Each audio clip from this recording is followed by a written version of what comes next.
میں اس وقت صادقآباد railway station پر موجود ہوں اور آپ سامنے دیکھ رہے ہیں خیبر ایکسپریس اس وقت صادقآباد پہنچ چکی ہے، جو کہ چند لمحوں بعد اس کا سفر لاہور کی طرف رواں ہوگا۔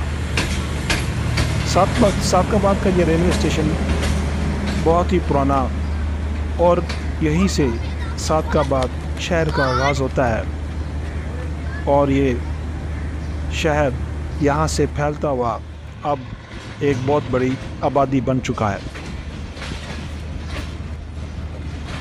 جہاں اس وقت پرانا صادقآباد موجود ہے، اس جگہ پر ایک چھوٹی سی بستی آباد ہوتی تھی جس کا نام صادق ورن تھا۔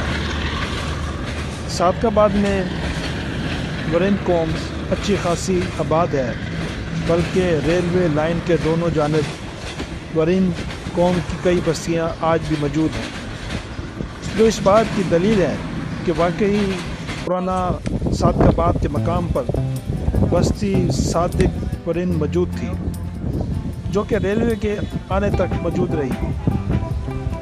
بعد میں اس بستی کی نسبت سے اس کا نام صادقآباد رکھ دیا گیا۔ امیر آف بہاولپور سر صادق محمد خان عباسی نے 18 نومبر 1935 کو صادقآباد منڈی کا سنگ بنیاد رکھا۔ امیر آف بہاولپور سر صادقآباد محمد خان عباسی خامس کے ہاتھ کا نصب شدہ وہ پتھر آج بھی اصل حالت میں موجود ہے۔ شروع میں منڈی صادقآباد میں آبادی کے لحاظ سے ہندو سب سے زیادہ آباد تھے۔ قیام پاکستان کے بعد اب یہاں 97% مسلمان آباد ہیں۔ صادقآباد میں تقریباً 8 قلعہ جات متعدد تاریخی مقامات ہیں، جن میں کچھ مذہبی مقامات بھی شامل ہیں۔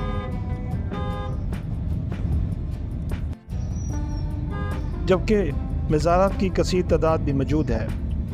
یہاں پر مدفون تہذیبوں کے آثار بھی موجود ہیں۔ مشہور رومانوی داستان کے کردار سسی کی جائے پیدائش بھٹا وائن اور عالمی شہرت یافتہ مسجد بونگ شریف بھی صادقآباد میں ہے۔ یہاں مشرقی ایشیا کے کھاد بنانے کے 2 بڑے کارخانے، 3 شوگر ملیں بھی موجود ہیں۔ یہاں 3 صوبوں کا سنگم کی ثقافت بھی اپنی جگہ دیکھنے کے قابل دید ہے۔ یہاں سندھی، بلوچی، سرائکی، پنجابی اور راجستھانی بولی جاتی ہے۔ کھانے پینے کے تمام ہوٹل فوارہ چوک میں امام دین، نواب دین اور محمد رمضان کے ہوا کرتے تھے، لیکن اس کے علاوہ تحصیل بازار میں عبداللہ بروچ ہوٹل بھی ہوا کرتا تھا، جس کا نام کوثر ہوٹل ہوتا تھا، جس کے سری پائے بڑے مشہور تھے۔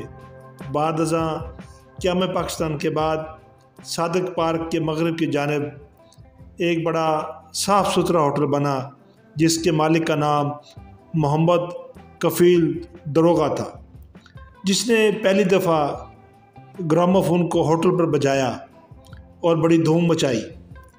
جس کے بعد گول چوک غلہ منڈی میں چائے کی ایک دکان بنی، جس کا نام اب طارق سویٹ و غلام نبی ہوٹل ہے۔ ابتدائی دور میں اس کی چائے بڑی مشہور تھی۔ حاجی غلام نبی نے اپنے چائے کے ہوٹل سے ریڈیو بجا کر اس کی ابتدا کی اور لوگ دور دور سے چائے پینے اور خبریں سننے کے لیے ان کے ہوٹل پہ آتے تھے۔